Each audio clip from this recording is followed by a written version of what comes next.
CCCQ.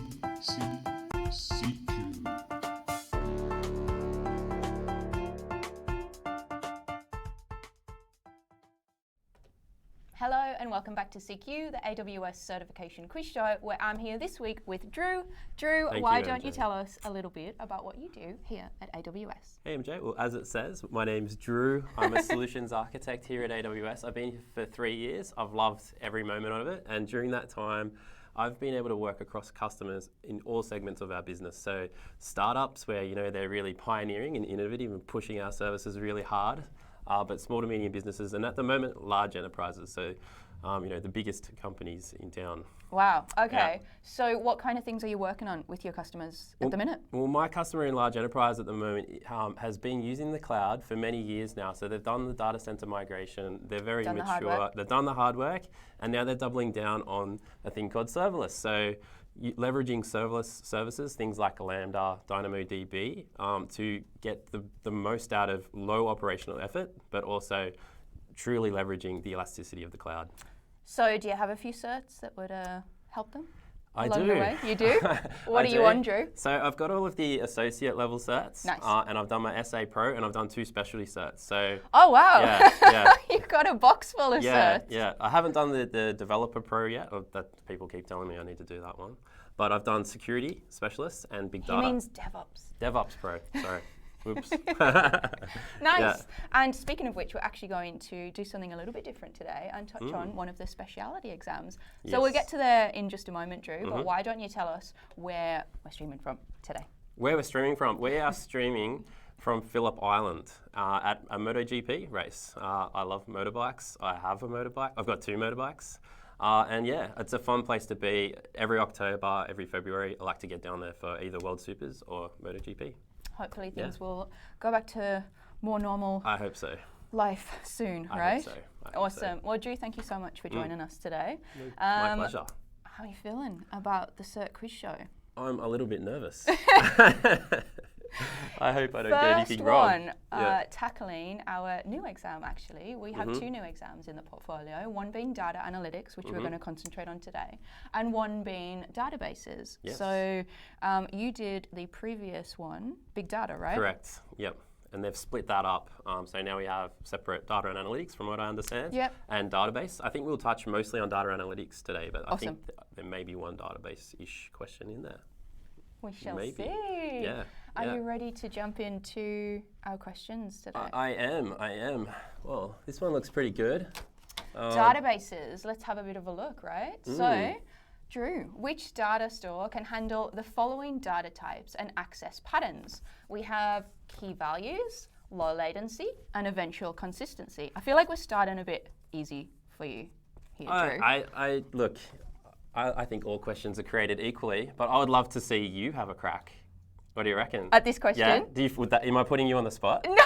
No? Is this because I said it was easy? Well, maybe.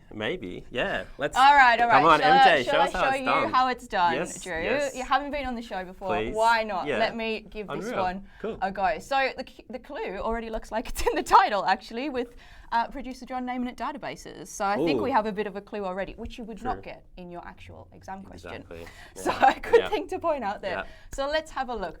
Well, I do think this is quite a simply put question. What we're trying to do is match our 3 attributes that we have here, so key value patterns, low latency, and eventual consistency, with the Amazon service. And I say Amazon purposefully, actually, because when it comes to our databases, they're all prefixed with Amazon, and not AWS. I would assume so, but I did not know that fact. There you go. We actually touched on that last week with May, and May and I were getting like, oh, is it AWS or is it Amazon? But with databases, it's always Amazon. So there you go. First tip of the day. Do you know why we name our services some with Amazon, some with AWS? Tell me. You don't know? No. Well, I believe, and I'm not sure if we continue to do it this way, but it's about whether or not you can use that service independent of other AWS services. Yeah. So with things like Amazon S3, you can just go and start using Amazon S3. Whereas if you were to look at AWS Glue, for example, that's a combination of services that build that, and you would use it in an ecosystem of products. So I think that's amazing. I think that's why we do that. I love this. Yeah. We'll have to get May back on and let her know. This will be a great tip for you, mate, if you're watching. There you go. So let's have a bit of a look at the question. So we're actually starting off with a non-database service here, S3, funnily enough. Yes. So clue kind of in the question, but let's go through it anyway. So Amazon S3, our simple storage service. It's an object store where you can store anything from videos to log files. Yes. Yeah? Off to a good start? Yeah. Okay, good. Wow. I couldn't read your face, Drew. Oh, sorry. I'm blank. I'll get my... Pick up the tips. You're up next. Okay. So data in S3 is distributed. And so when we upload an object into S3, it immediately becomes highly durable. Yes. Okay. So S3 is designed primarily for throughput, Yes. not low latency. So that might be Correct. another key here, Yes. looking back at our Yes. attributes. However, it's still really quick. And you can use Amazon S3 as a key value store as well. So You can. actually, S3 is a pretty good candidate for this question. I would say so too. It's also eventually consistent. So There you go. There we go. Let's leave Yeah. number 1 in play for Yeah. now. Looking at number 2, Amazon Kinesis. So Kinesis is one of our data streaming services. So immediately probably not related to the question, but let's have a look at what it is anyway. Bit of a curveball. So Kinesis is designed to handle real-time data. So things like your social media feeds, clickstream events. So what are you binge watching right now, Drew? Oh, what am I watching? I watch a bit of Netflix. I'm trying to remember. I'm what on I The watched Boys most at the week. minute. Oh, and I am am Amazon Prime. dying I did. I watched for The Boys Friday. season. Yeah, Yeah. but only the first 3 episodes have come out. So I'm like, what, you doing this to us now? The weekly thing? Season 1 got me, Yeah, and I yeah. am just hanging for Friday Yeah. already. But, Yes. so, back to Yes. Kinesis. So the next time you click on that next episode of The Boys, that's an example of a clickstream Yes. event. Yes, correct. So Kinesis is also a really good solution for real-time data collection and analysis. So nothing to do with that question. We can get rid of number 2. Yep. Are you in agreement I agree. thus far? I agree. I think the audience is in agreement. Oh, you're even doing the poll for me. I love They're this. polarized. Yes, they are. What have they gone for? They're going for DynamoDB, 100%. Okay, Yeah. number 3. I absolutely agree with the audience. I think number 3 is probably going to be our answer. So Amazon DynamoDB, NoSQL database. which Yeah. is It's just, definitely supporting Yep. key value patterns. So Exactly. we hit our first Yep. attribute that we're looking for That's it. already. key value access pattern, low latency reads and writes at any scale. Yeah, so Yeah. it typically operates at 10 to 20 milliseconds on Yeah, it can be pretty quick. Like Amazon it can be. DynamoDB? I think it can be sub 10 millisecond reads and writes. Yeah. Okay, so we hit our Yeah. low latency, Yeah. And it also uses eventual consistency to achieve that low latency at scale. Yes. Correct. Mhm. And actually, you can You can choose have a strongly consistent mode. consistent reads as well Yep, on Amazon you DB, can. right? So we Yep. have a great data store with Amazon DynamoDB, which is why I Correct. think it's our I'm answer. amazed. Hitting all of our attributes, Yeah. but as per on CQ, we do need to check all answers. So Yeah. let's check in with answer number Okay. 4, RDS. So Amazon Yeah. RDS, our relational database service. That's correct. So relational databases, one of the most tried and tested data stores in history. We have a defined schema, foreign Yes. keys, Yes. strongly, Wow. strong All these consistency. database buzzwords. I love it.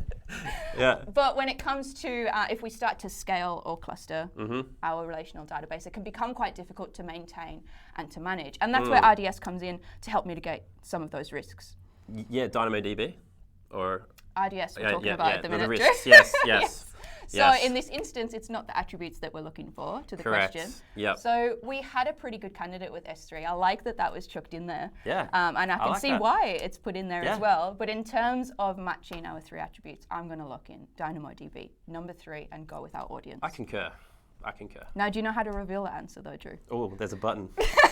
Do I press the answer button? Oh, we're off that's to a a PowerPoint final presentation. Look, don't get me to drive your PowerPoint presentations, everybody. It's not one of Yeah. Drew's skills. Yeah. So, now that you've seen how Fancy it's here. done, Yeah. do you reckon Yes, thank you. you can have a go I think so. at playing CQ? Let's have a crack. Let's do it. Let's do it. Yeah. All right, question number 2. Oh, trust me, I'll get a more wordy question. Here we go. Oh, yeah. Data integration.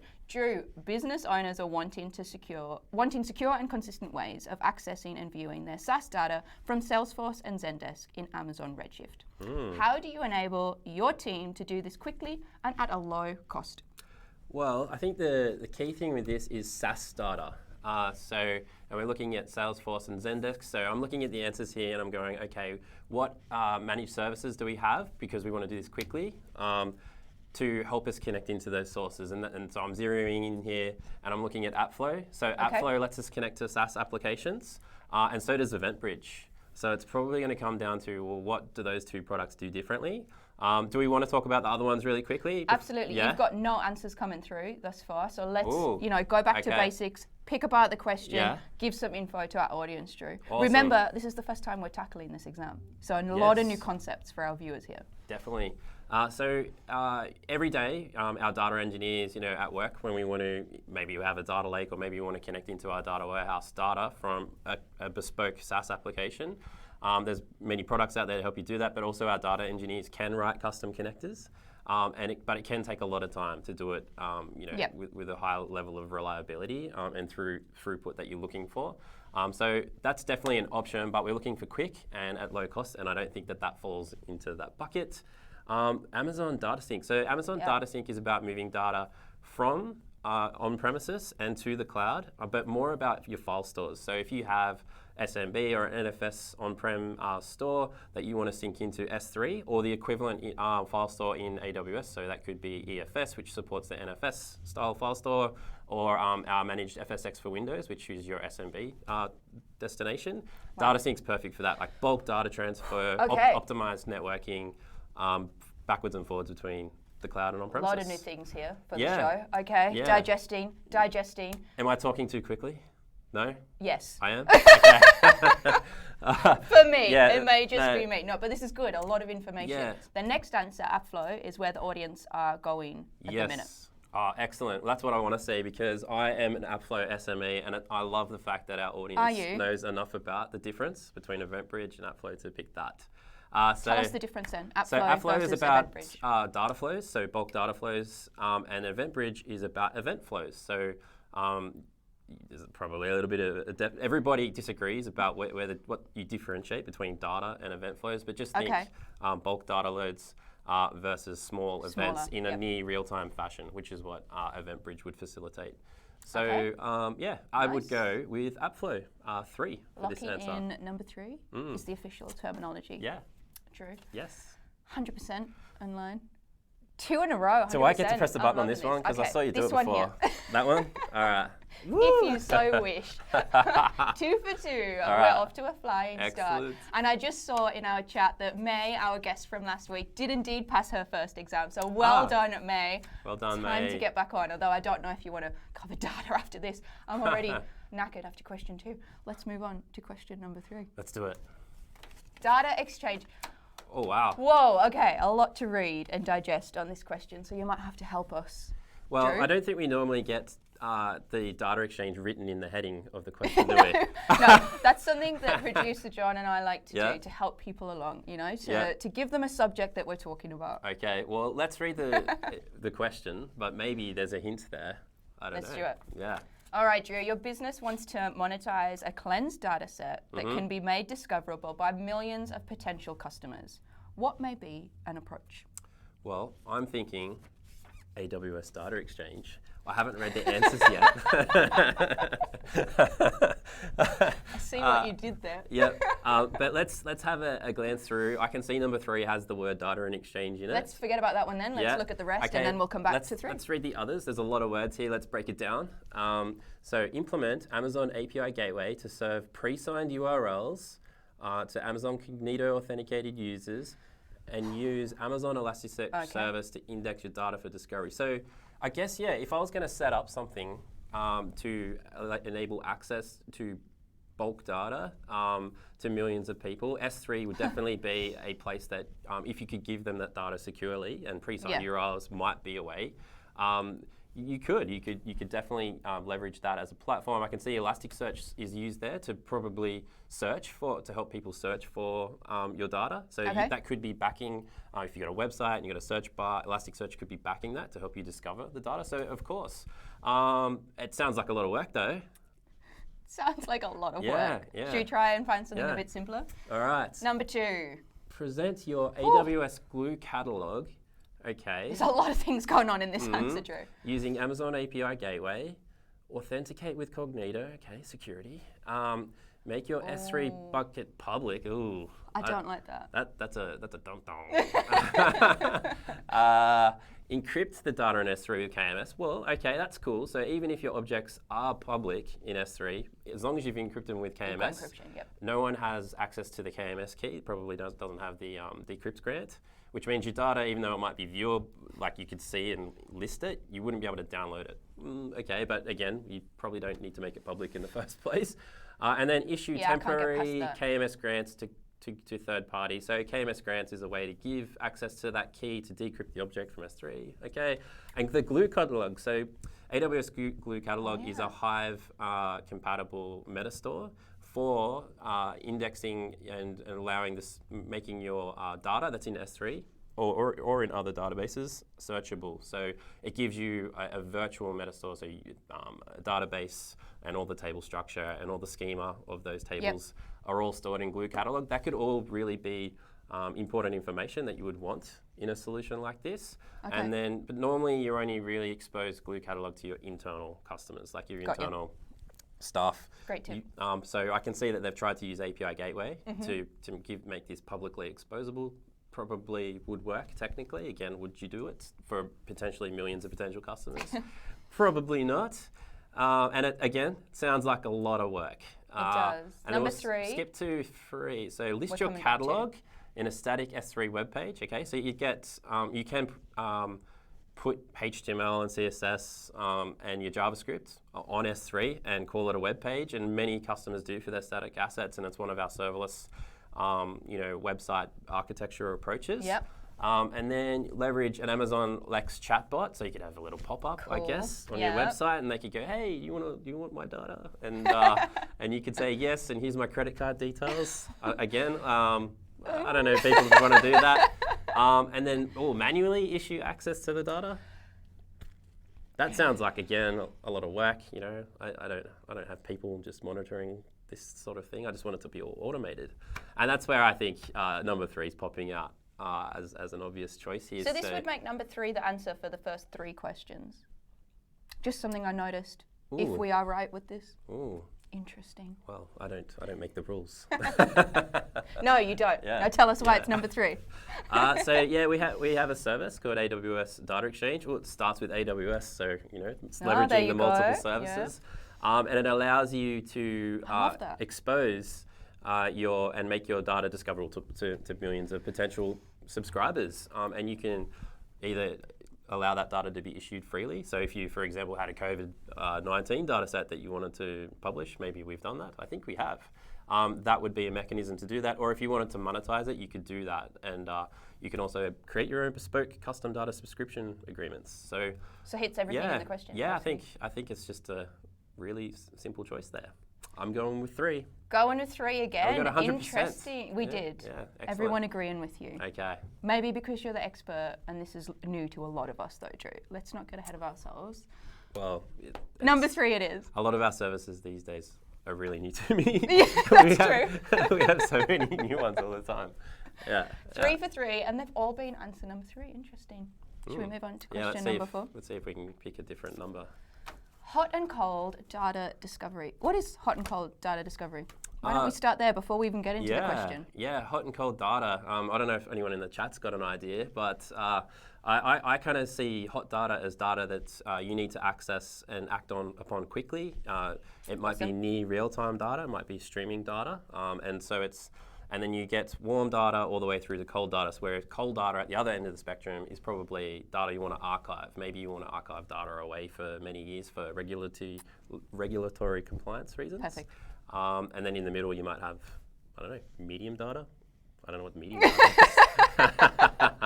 is. Let's have a look at the question, see if any of that knowledge has given us a bit of a clue for the answer here. So, Drew, your data analysts want to explore and join data sets across data in an Amazon S3 and curate a data store in Amazon Redshift.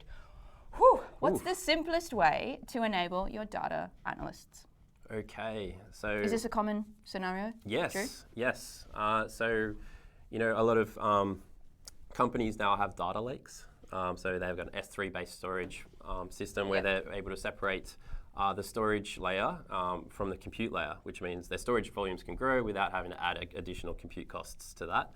So a lot of customers will put data that perhaps is very sizable or infrequently accessed into S3, but then they'll keep their hotter data in Redshift. I see what you did there, yes. Yeah, they'll keep their hotter data in Redshift, and Redshift is our data warehouse, right? So it's highly curated, structured data. So sometimes customers might want to join that data set. They might have a loyalty database in their data warehouse with active data about all their subscribers, but then there's that clickstream data maybe coming through from websites landing in S3, and you might want to do some queries across both data sets, joining the two together. And data analysts would do this sort of thing. So I know data analysts typically like to live in the SQL world. I can see here that we've got some Python and we've got some SageMaker popping up here. Let's have a read. What do you reckon? You got a split between 3 and 4 at the minute. Let's do it. I think so. Okay, number 1, write a Lambda function to query the S3 data from Athena and Redshift using AWS Data Wrangler, join the data sets in Lambda and write back to S3. Okay, so technically this would work. We would need our data analysts though to know Python, which is a question mark. Some do though. I wouldn't put it beyond a data analyst to know that. It doesn't seem like a very interactive way to explore the data. It seems like the sort of thing you would productionize. Maybe once you've automated, you might want to do it. One question I have is if you're using Lambda as the compute layer as opposed to a Python shell job in number 2, Lambda has a limit on how long it can execute for of 15 minutes. Yeah, so Lambda's our serverless compute engine, but I think it has a max of 3 gig of RAM you can throw at it, and it also can only run for 15 minutes.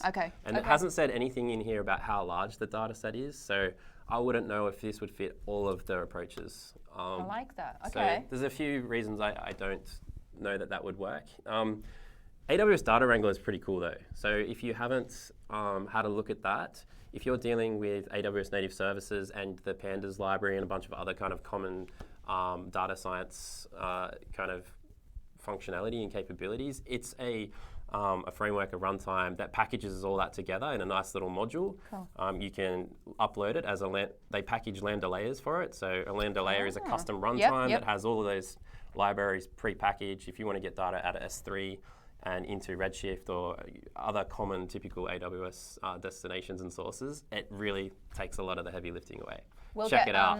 Producer John to put a link to AWS Data Wrangler take in a the look. chat. Take a look. Okay, so this one looks almost exactly the same. Number 2 looks almost exactly the same as number 1, except we're using Python shell. So Glue is our Spark. Well, it's our serverless ETL service. It has 3 different approaches to helping you transform your data. So from a compute perspective, so you've got Spark, so that's more of a clustered, big data. You can write in PySpark or Scala and write your jobs, your Spark batch jobs. You can use Python shell. So Python shell is about having a singular compute environment. So it's no longer a big cluster of servers, it's one server.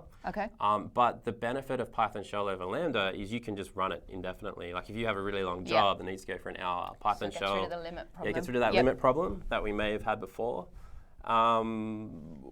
What else are we looking at here? You can use Athena and Redshift data, and then write it back. So again, it's not overly interactive though. And again, Python might be a barrier for a data analyst. Number 3. A few people have gone for number 3.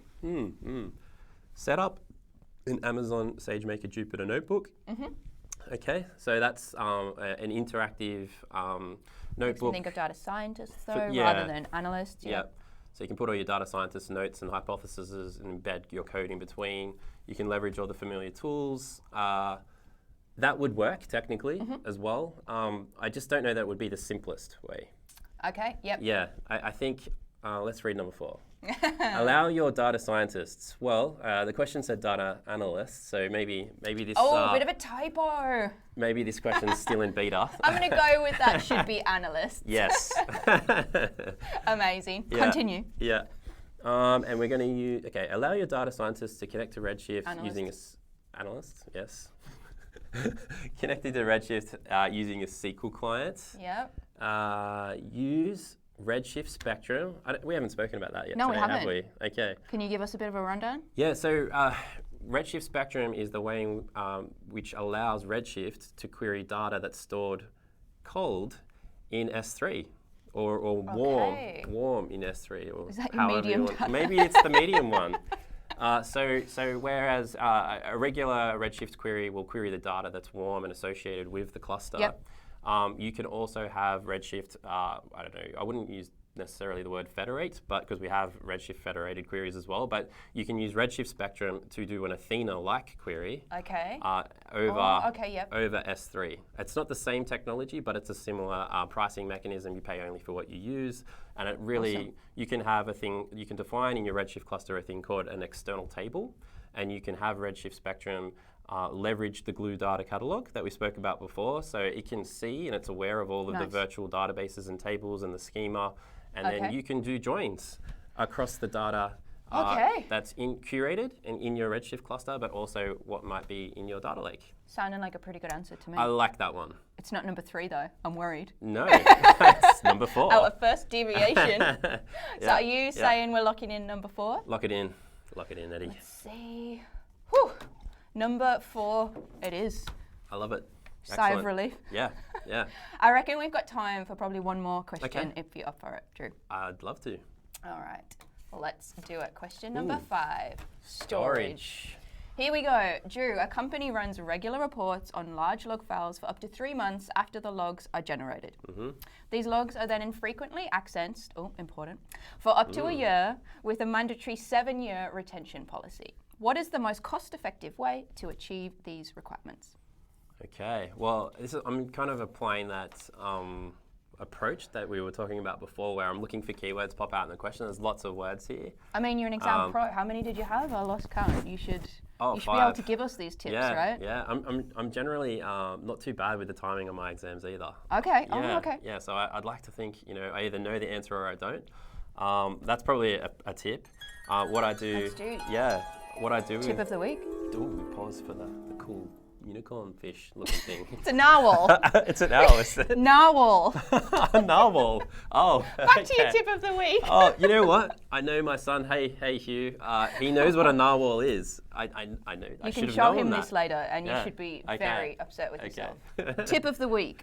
Okay. When sitting your exam. When you're sitting your exam, do the ones that come quickly and easily to you first. And then just park the rest and move on straight away. So I used to do this in HSE, my high school exams.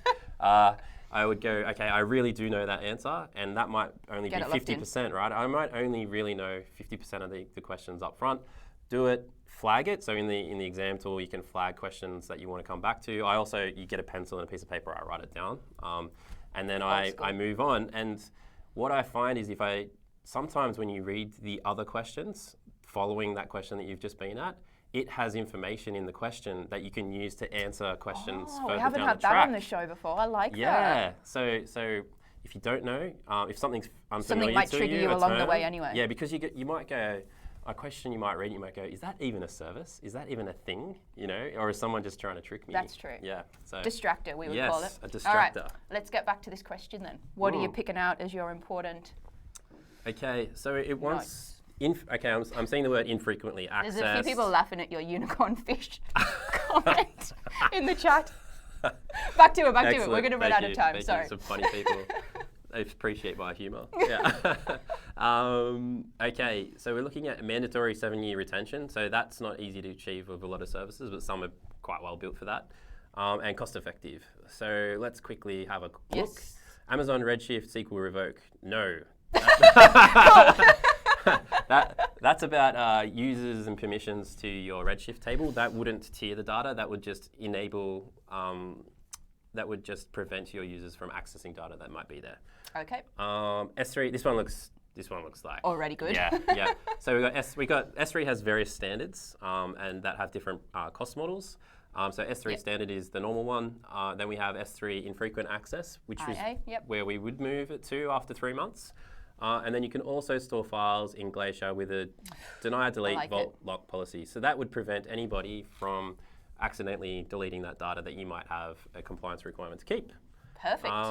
I like it. Do we want to look at the others? Yes. Okay. Use Amazon Redshift Spectrum to store the latest 3 months of data in warm storage. Perform ad hoc queries on the older data stored in Amazon S3. So similar to Athena, like you were saying in the previous question. Yeah. But it wouldn't implement that vault lock thing that we want. Store the data on Amazon S3 Glacier directly. Use S3 Glacier Select to perform. Data. Yep. Yes, the cold one, the coldest. And there's Deep Archive as well. But S3 Glacier Select is all about accessing one object, I believe, parts of one object, not lots of large log files. It also probably wouldn't respond in a timeliness manner that you would want it to either, and it doesn't. They make no mention there about leveraging Vault Lock either. So I would definitely pick 2. Going with the Vault Lock, you have finished with 100% agreement from the audience. Let's just make sure you are correct. Of course you are. Drew, thank you so much for joining me. My pleasure. Finally, after all this time on CQ. She kept ignoring me. It's great to have you on board, and I'm pretty sure we've got a pile of questions left to do another data one if you guys liked it. So let us know in the chat. Otherwise, we will be back next week for another episode of CQ. Thank you. Bye.